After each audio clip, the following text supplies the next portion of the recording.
गुरुः विष्णु गुरुर्देवो महेश्वरः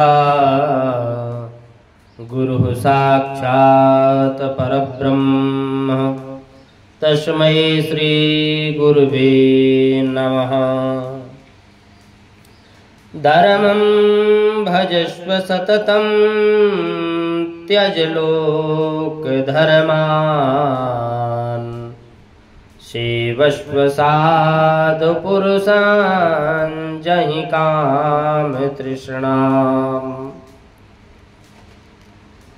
पिछले दिवस श्री राधा माधव भगवान की महती कृपा, पूज्य गुरुदेव भगवान इष्टदेव हनुमान जी महाराज की कृपा से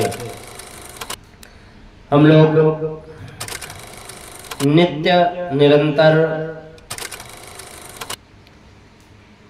भगवत चर्चा करने का एक संकल्प किया।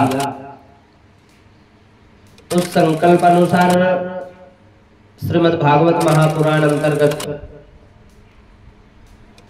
हम लोग चल रहे थे।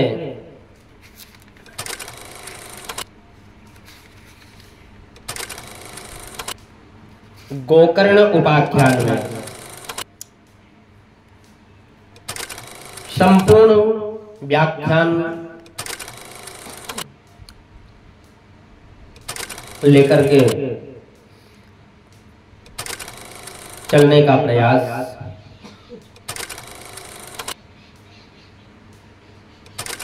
पिछले दिवस गोकर्ण जी महाराज अपने पिताजी को समझाते हैं। एक कहावत है, पुत्र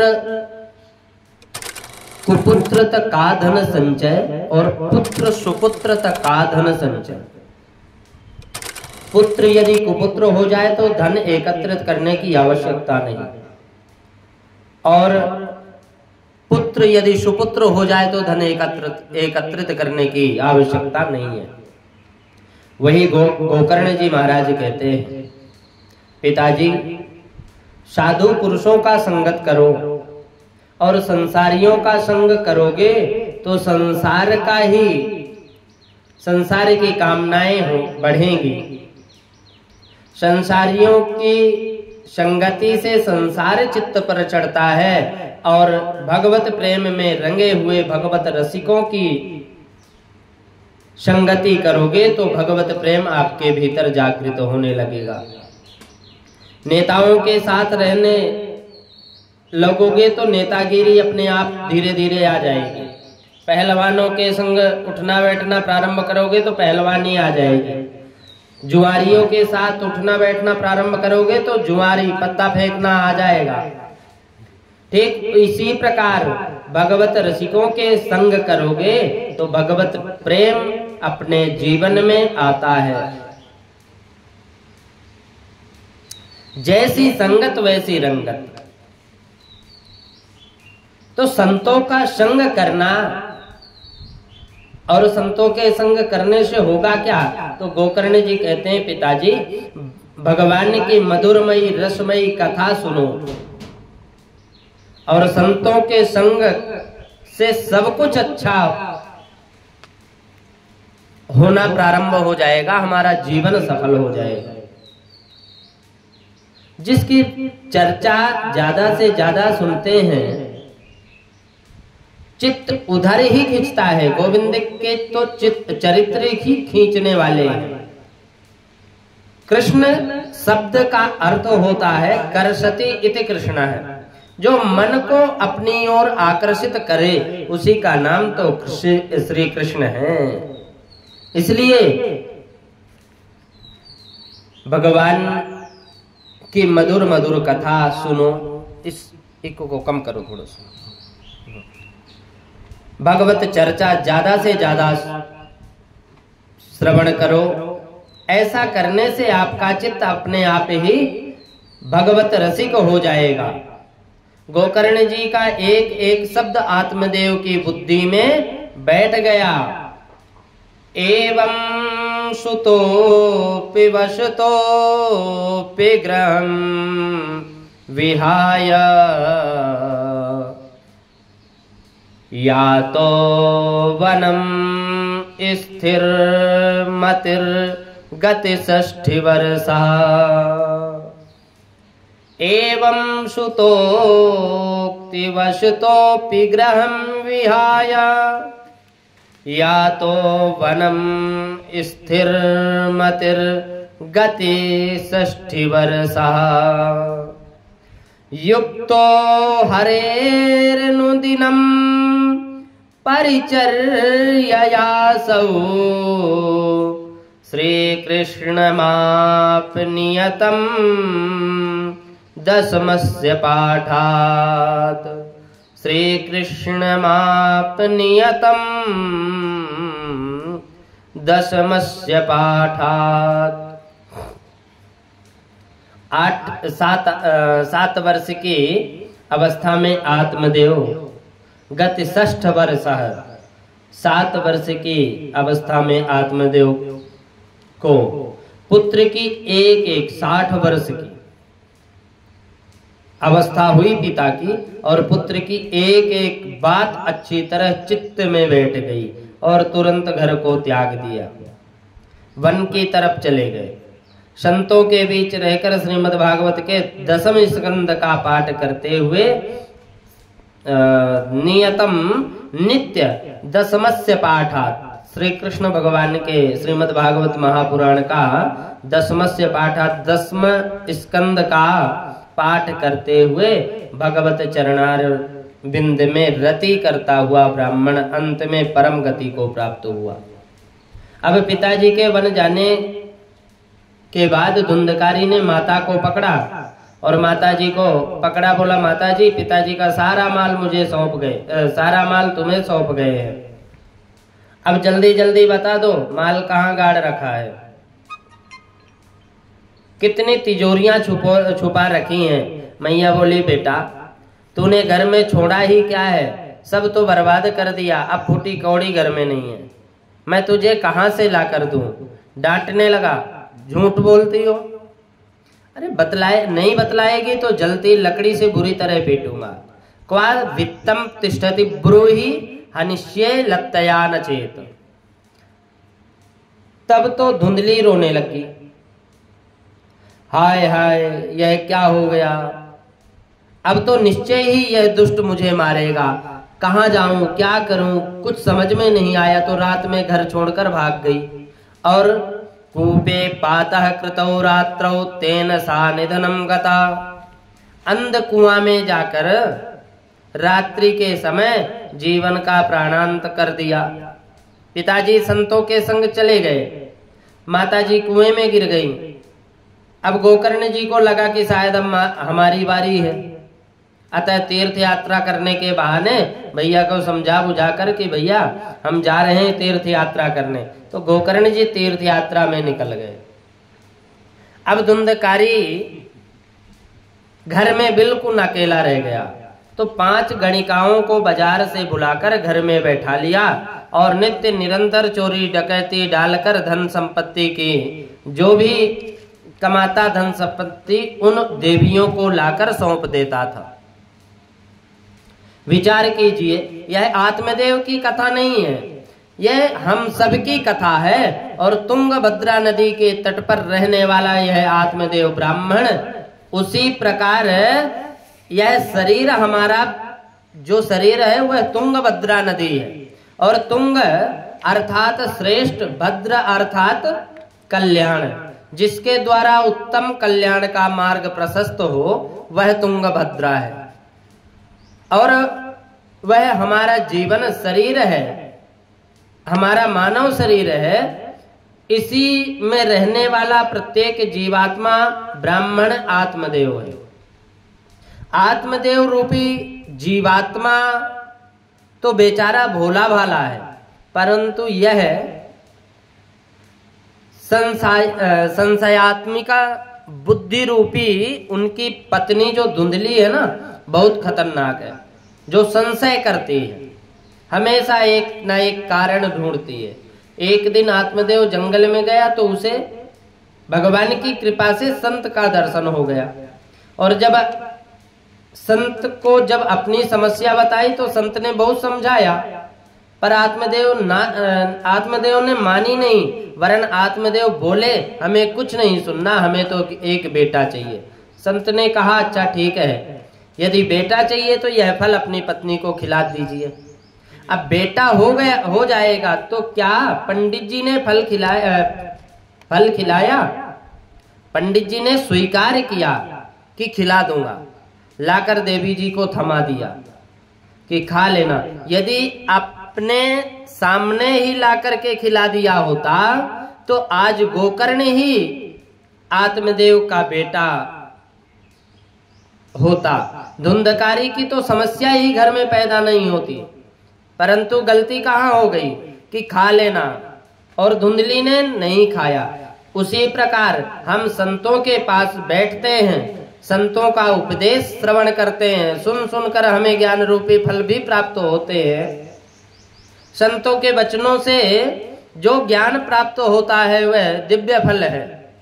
पर संत कहते हैं कि जो प्रवचन सुन रहे हो इसे जरा अपने घर में मनन करना, अपनी बुद्धि को मनन पूर्वक अपनी बुद्धि को खिला देना। मतलब मनन करना तो हृदय में भी उस बात को बार बार मनन करने से हृदय में बात बैठेगी, इसे अपनी बुद्धि में उतार लेना, जीवन का कल्याण हो जाएगा। पर हम लोग करते क्या है, बड़े ध्यान से सुनते हैं, सिर हिला हिला कर स्वीकार भी करते हैं, लोग नाचते भी हैं खूब। महाराज जी बहुत बढ़िया बात बोल रहे हैं, बहुत सही है, परंतु बुद्धि रूपा धुंधली हर उस बात को जो सत्संग में बहुत अच्छी लगी अपने कुतर्क से काट देती है। और एवं कुतर्क योगेन तत्फलम नैव भक्षितम। जैसे धुंधली ने कुतर्क करके फल नहीं खाया, वैसे ही सत्संग में संतों से प्राप्त हुआ ज्ञान का दिव्य फल अपने कुतर्क की कैंची से यह बुद्धि रूपी धुंधली काट डालती है और उस फल को नहीं खाती। परिणाम क्या हुआ, धुंधकारी घर में आ गया। सत्संग को जब तक हम व्यवहार में नहीं उतारेंगे, आत्मसात नहीं करेंगे, तब तक यह अज्ञान रूपी धुंधकारी हमें सताता रहेगा। परंतु एक बात ध्यान देने की है, भले ही धुंधली ने फल नहीं खाया, पर उसी फल के द्वारा गोकर्ण पैदा हुए। आत्मदेव, इसलिए आत्मदेव को भी रास्ता उसी ने दिखाया। उसी प्रकार सत्संग में अच्छी अच्छी बातें हम सुनते हैं, भले ही कुतर्क की बुद्धि हमें वह ज्ञान का फल खाने नहीं देती, परंतु सत्संग के सूत्र समय आने पर जीव का मार्गदर्शन अवश्य करते हैं। जब जीवन में ऐसी स्थिति बन जाए कि किम कर्तव्य विमूढ़ता, अब क्या किया जाए, जब आ जाए कि अब क्या करें, अचानक यह क्या हो गया। हर प्राणी के जीवन में एक ऐसा क्षण कभी ना कभी अवश्य आता है जब वह अपने निर्णय लेने की स्थिति में नहीं हो पाता।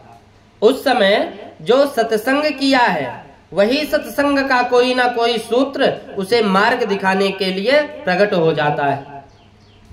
हाथ में टॉर्च है पर बिजली का प्रकाश है तो उसकी आवश्यकता समझ में नहीं आती। व्यर्थ में भार प्रतीत होता है कि ये व्यर्थ है, हाथ में लिया हूं कोई काम का नहीं है।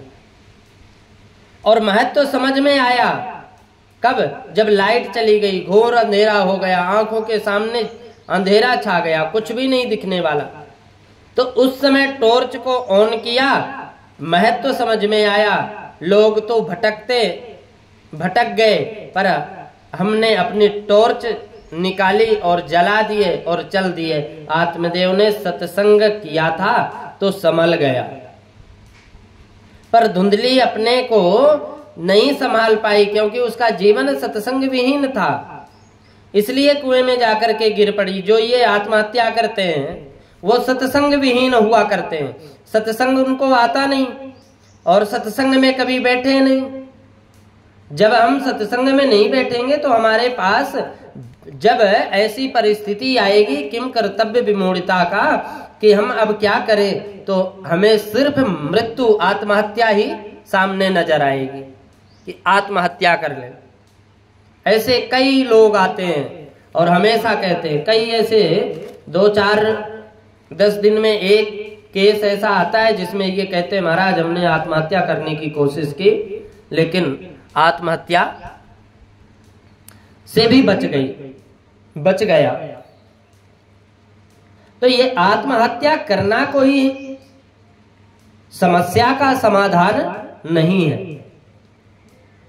आत्महत्या करने से पहले एक संतों का सत्संग, एक छोटा सा ही सत्संग अगर हम श्रवण करेंगे हमारा जीवन बदल जाएगा। पहले तो लोग सत्संग के लिए जगह ढूंढने का प्रयास करते थे। अब आजकल का समय ऐसा है कि घर बैठे ही सत्संग श्रवण कर सकते हैं। आजकल ऑनलाइन का जमाना, और इस ऑनलाइन के जमाने में जहां चाहे वहीं सत्संग। कुसंग से अपने बुद्धि को, अपने नजरिया को हटाओ और सत्संग में लगा दो। जीवन का महत्व समझा नहीं, सत्संग कभी किया नहीं, सो जब भी थोड़ी सी समस्या आई केवल आत्महत्या करने का समाधान निकाल लेते हैं लोग। इसी प्रकार गोकर्ण जी महाराज तो अब तीर्थ यात्रा के लिए निकल पड़े और धुंधकारी ने बहुत दुनिया को लूटा और ला करके गणिकाओं को धन सौंपा। एक दिन तो इतनी संपत्ति लाया लूट कर कि देखकर 5 गणिकाओं ने आश्चर्यचकित हुए कि 5 गणिकाओं ने धुंधकारी को मदिरा पिला दिया और रात्रि में विचार करने लगी कि देखो कितनी संपत्ति लाया है, और आए दिन लाता रहता है। भाई आज नहीं तो कल किसी ना किसी दिन निश्चित पकड़ा जाएगा, और जिस दिन पकड़ा गया तो पिटाई हुई, और जब उस दिन राजा के दरबार में यह हमारा भी नाम जरूर लेगा जब पिटाई होगी। तो मैं तो इन्हें सौंपता हूं ले जा करके। तो बहन संपत्ति भी हाथ से जाएगी और अपने आप को भी कारावास की हवा खानी पड़ेगी। अब तो पास में पर्याप्त धन हो चुका है, इसलिए अब इसको अपन ठिकाने लगा देते, जीवन भर आनंद करो। तो रात में ही धुंधकारी को नशे में पड़ा हुआ देखकर पलंग में बांध दिया रस्सियों से, और गले में फंदा डालकर जैसे ही 5 मारने लगी तो धुंधकारी चिल्लाया। एक गणिका तुरंत गई और चूल्हे से आग के अंगारे भर लाई और तुरंत धुंधकारी के मुंह में ठूस ठूस कर भर दिया। तप्तांगार समूहाश्च तन्मुखे ही विविक्षुपो, तप्तांगार समूहाश्च, अंगार लेकर के आई, तन्मुखे ही विचिक्षिपुः अग्निज्वालाति दुःखेन व्याकुलो निधनम गतः। आग के अंगारों से विकल होकर के तड़प तड़प कर व्याकुलो निधनम गतः, निधन खत्म हो गया, मर गया। अब गणिकाओं ने खड्डा खोदकर उसके शव को गाड़ दिया, धन का बंटवारा करके 5 अपने अपने घर को चली गई। सनकादिक कहते हैं नारद जी, जो धन से ही प्रेम करने वाली स्त्रियां हैं ऐसा देवियों पर कभी विश्वास नहीं करना चाहिए। सुधामयं वचो यासाम कामिनां रसवर्धनम हृदयं क्षुरधाराभं प्रियः को नाम योषिताम। इधर गोकर्ण जी को यात्रा करते करते जब पता चला कि हमारे भैया भी परलोक सिधार गए, तो जाकर के गया जी में जाकर के माता पिता और भाई तीनों का पिंडदान कर दिया, श्राद्ध तर्पण आदि किया। लौटकर जब गोकर्ण जी घर आए तो रास्ते में आते आते रात्रि हो गई। अब रात का समय हो चुका था तो चुपचाप घर के अंदर आए और थोड़ा सा स्थान साफ करके सो गए। सोते ही रात्रि में अचानक से एक भेड़ का बच्चा दिखाई पड़ा। उसे ध्यान से देखते ही रहे कि अचानक वही भेड़ का बच्चा हाथी बन गया, फिर भैंस बन गया, फिर मानव बन गया, फिर जोर जोर से रोने लगा। गोकर्ण जी सावधान होकर पूछा, कस्त्वम, कौन हो भाई? लेकिन वह जोर जोर से रोता है पर बोलता कुछ नहीं। संज्ञा मात्रम चकारम है, केवल इशारा करता है, बोल नहीं पाता। तो गोकर्ण जी ने तुरंत हाथ में जल लेकर के अभिमंत्रित किया और उसके मुख पर मारा। तुरंत वह प्रेतात्मा बोल पड़ा कि अहम भ्राता त्वदीयोस्मिन् धुंधकारीति नामतः स्वकीये नैव दोषेण ब्रह्मत्वं नाशितं मया। अहम भ्राता तुदीयोस्मिन्, भैया मैं तुम्हारा ही भाई धुंधकारी है, मेरा नाम धुंधकारी है। मैं अपने ही दोषों के कारण आज ब्रह्मत्व को समाप्त करके भयंकर प्रेत बना भटक रहा हूं। कितने पाप किए, कितने दुष्कर्म किए, इसकी कोई गणना नहीं कर सकता। उन पापों का परिणाम यह है कि आज प्रेत बन करके भटक रहा हूं। केवल वायु का आहार करने को मेरे को मिलता है और कुछ नहीं मिलता। भयंकर कष्ट पा रहा हूं। अहो बंधु कृपा सिंधु भ्रातर मामा सुमोचया। भैया आज आप तो साक्षात करुणामय कृपामय हैं, मुझ पर अनुग्रह करो, मुझे इस भयंकर पीड़ा से मुक्त करो। गोकर्ण जी अपने भाई की इस विकलता और पीड़ा को देख कर बोले, भैया मुझे जब से आपके बारे में पता चला तो मैं गया जी में आपका श्राद्ध विधिवत श्राद्ध करके आया। तत्कथम नई मुक्तोषी, अभी तक कोई मुक्ति, तुम्हारी मुक्ति क्यों नहीं हुई? तो धुंधकारी बोला, गया जी में एक नहीं 100 पिंडदान करोगे तो भी कुछ नहीं होने वाला।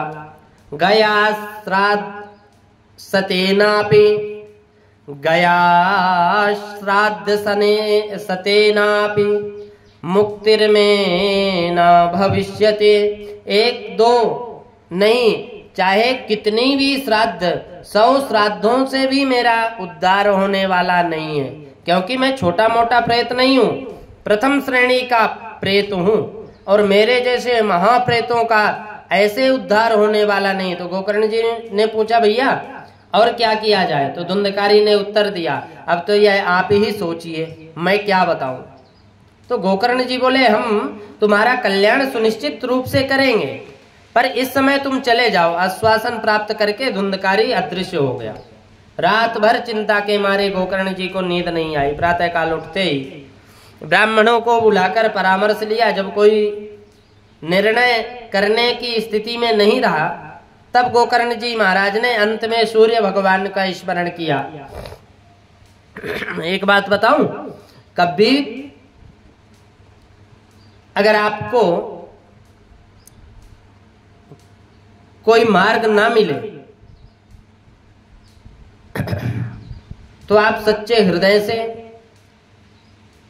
भगवान सूर्य भुवन भास्कर को, जब लालिमा होती है ना, उदय होते हैं, उस समय यदि आप जा करके 1 लोटा जल चढ़ा करके प्रणाम करके और फिर आप प्रश्न मन ही मन विचार करो तो आपको निश्चित उसका उत्तर मिलेगा। 100% उसको उत्तर आपको मिलेगा। तो गोकर्ण जी महाराज अंत में सूर्य भगवान का स्मरण किया कि तुभ्यम नमो जगत साक्षिन् ब्रूहि में मुक्ति हेतुकम। हे जगत के साक्षी, हे साक्षात नारायण, हे प्रभु, कृपा करके आप ही बताओ मेरे भाई का उद्धार कैसे होगा। प्रार्थना सुनते ही भगवान सूर्य ने दिव्य वाणी से आश्वासन दिया कि श्रीमद्भागवतान् मुक्ति सप्ताहम वाचनम कुरु। प्रिय गोकर्ण, जाओ अपने भाई को श्रीमद् भागवत संहिता का सप्ताह विधि से श्रवण कराओ, निश्चित रूप से वह मुक्त हो जाएगा। सुनते ही गोकर्ण जी गदगद हो गए। गोकर्ण जी ने आषाढ़ मास में दिव्य भव्य श्रीमद् भागवत का आयोजन किया। लोगों को पता चला तो सब दौड़ पड़े। वैष्णवम ब्राह्मणम मुख्यम श्रोतारम परिकल्पयस्सः।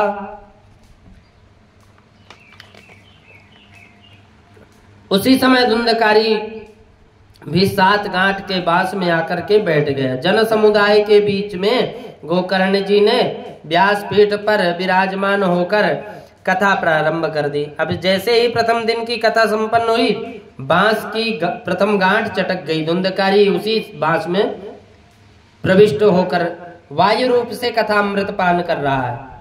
एक एक करके एक एक ग्रंथि गांठें चटकती गईं और एवं 7 दिनश्चैव 7 ग्रंथि विभेदनम।